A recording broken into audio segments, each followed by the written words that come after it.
and so on. But a virus can have more powerful consequences than any terrorist action. And that's true.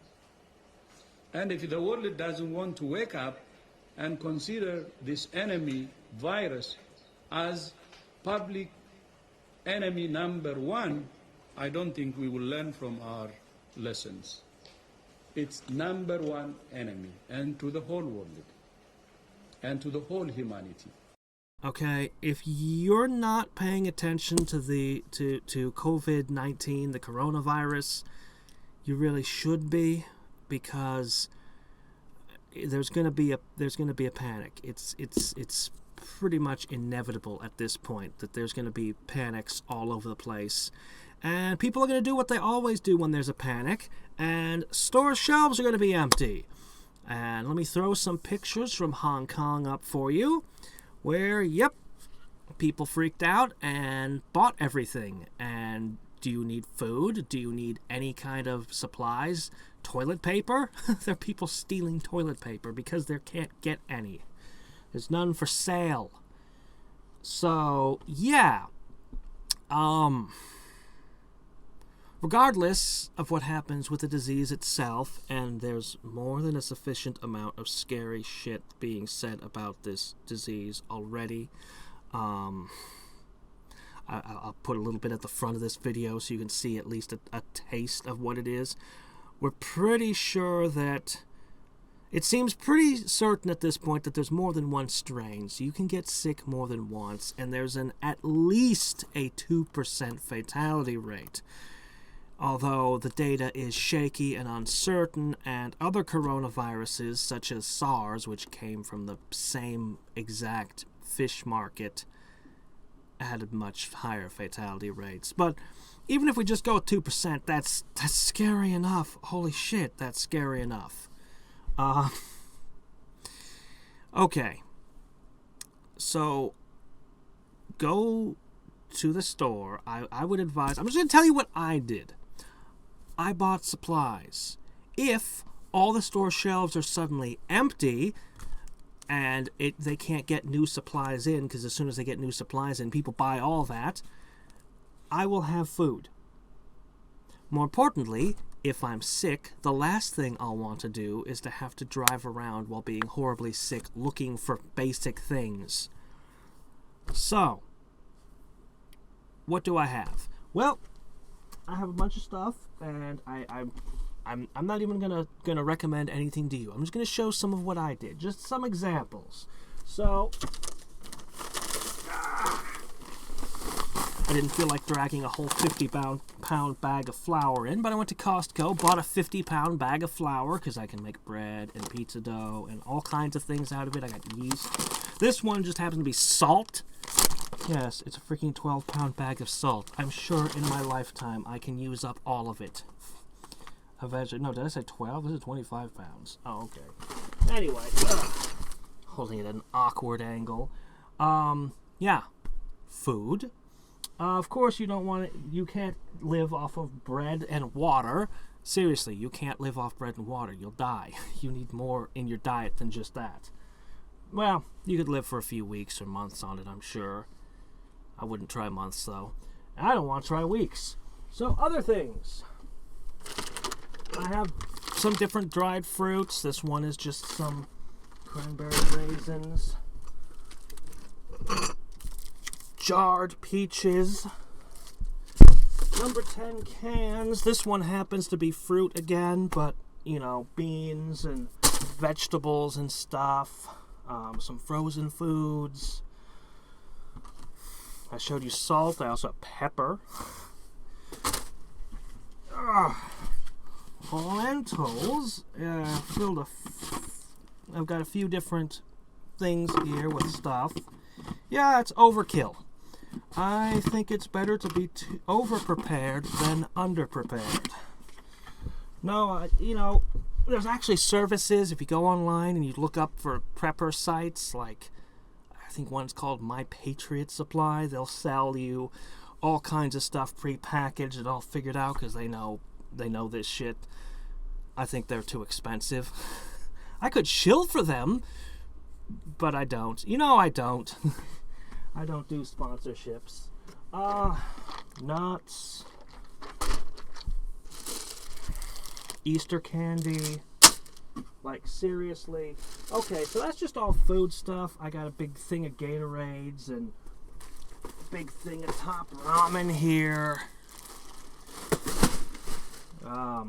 Cake mixes and so on.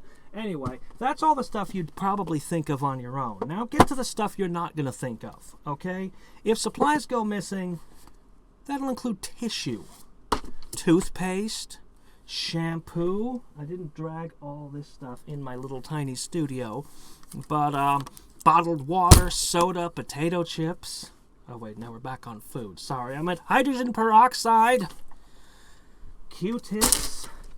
If you have anything that you have to live, such as insulin, or you need EpiPens, or anything like that, make sure that you have a supply. Anything, like toilet paper, paper towels, got a bunch of those. Literally anything you think you need in your, to survive. Because if supplies suddenly go missing, and more than just a panic buy, like, you don't even want to... Some of the things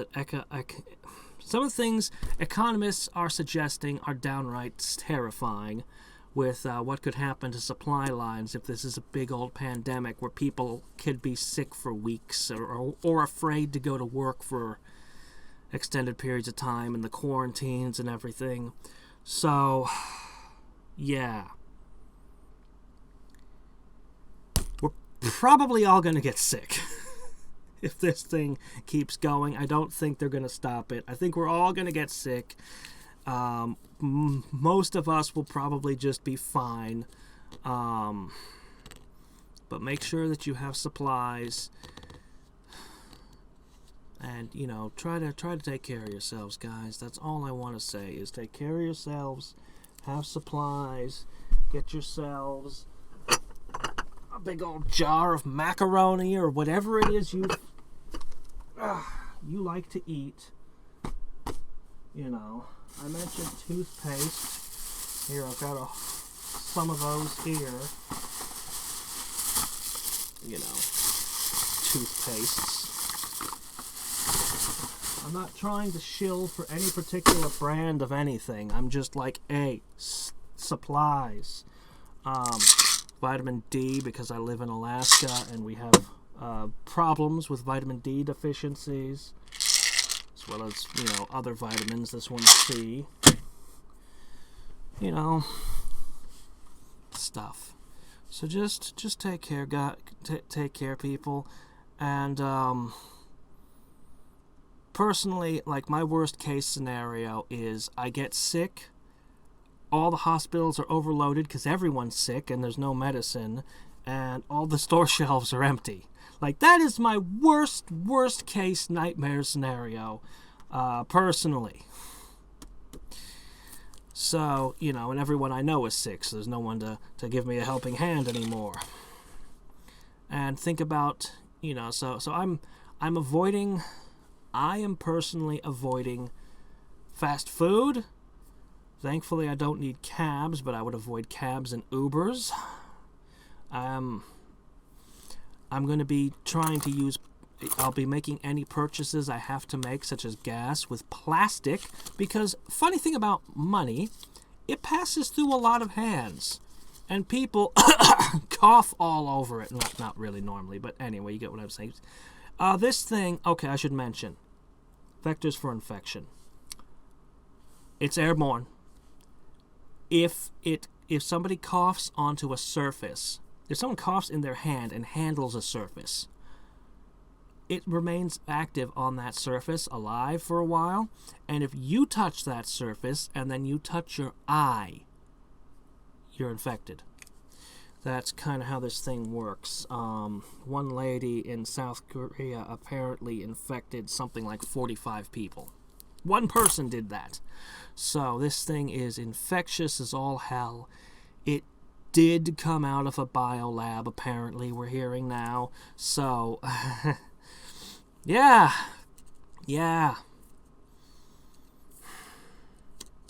All we can do is our best. All we can do is prepare. I would say pretty much expect to get sick. Any news reporter anything on the news that tries to tell you that this is just another flu, this thing is not just another flu. It's more. The longer that the disease is going, the more time doctors have to figure out treatments for it. They're still figuring out how to do treatments for it, which that will, of course, bring down the fatality rate when they figure out the right combination of medicines. If they manage to get a vaccine, the experts say it's going to take like 9 months to make a vaccine or something. Okay, I don't know. If somehow a working vaccine becomes available for this thing, I would be first in line. Personally, I would immediately be like, yes, please. Because, yeah, this thing is, I don't want to, yeah.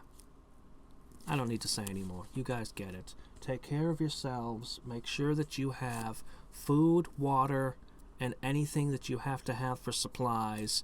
And take care of yourselves, okay? 一天的班，已经下班了，4点多钟下班，已经在那里崩溃了半天了。真的那种感染，比那个电视那里报道的可怕多了，蛮多。他们医生出来的估计大概有10万人。我们今天那里10几个医生，一天都看了100多个，蛮多都已经不行了，没得位置住。然后家属在那里闹，说政府的不是说到你们那里治吗？但是政府让我们开始治，根本什么物资都没有。他们想办助燃都办不了。我觉得后续完全不行，我们在那上一天班，整个人的心里都快崩溃了，都已经受不了了。他们在那求我们的时候，我们都一点办法都没得，就看到一个好生生的人，叫他慢慢的都不行。所以你们在屋里一定要做好防护，千万不要等到时候相信政府，我觉得全部都得要靠自己。